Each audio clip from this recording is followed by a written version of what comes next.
God had promised Abraham many, many descendants, but Abraham was now 85-year-old and still had no children at all. Finally, he and his wife Sarai become discouraged. They decided to try to solve the problem themselves. Sarai gave her a maid Hagar to Abraham as his concubine or second wife. Hagar and Abraham had a baby boy whom they named Ishmael. Abraham thought that perhaps Ismail was a child God promised. But God said, "I will bless Sarai, who will now be called Sarah. She will be the mother of the son I promised you. From now on, you will be called Abraham, for you will be the father of the great nation." Then God said to Abraham, "You and your descendants must agree. They circumcise every male among you. Every baby boy must be circumcised when he is 8 days old."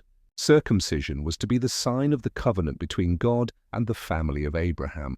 So that very day, Abraham and his son Ishmael and all his male slaves were circumcised. One day, sometime later, Abraham was sitting at the entrance to his tent during the hottest part of the day. Suddenly he looked up and saw 3 strangers standing nearby.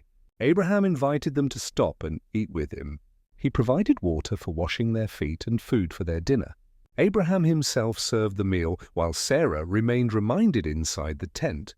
During the meal, one of the men surprised Abraham by suddenly saying, "9 months from now I will come back and your wife Sarah will have a son." Sarah, listening from inside the tent, laughed to herself when she heard that.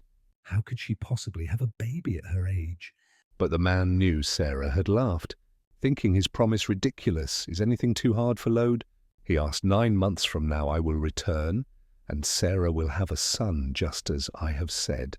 When the meal was finished, Abraham walked a little way with 3 visitors as they started their journey again, leaving Sarah to wonder about this strange promise. Trust in God's timing. Abraham and Sarah became impatient and tried to solve their problem their own way by having a child through Hagar. But God's plan was different, and his promise came true in his perfect time. This teaches us that God always keeps his promises even if the wait is long. Faith over doubt. Sarah laughed when she heard she would have a baby in her old age because it seemed impossible. Yet God reminded her and us that nothing is too hard for him. Obedience to God. Abraham showed his faith by obeying God's command to be circumcised, marking his covenant with God. True faith is shown not only by believing but also by obeying. God's promises never fail. Even when things seem hopeless, God is faithful.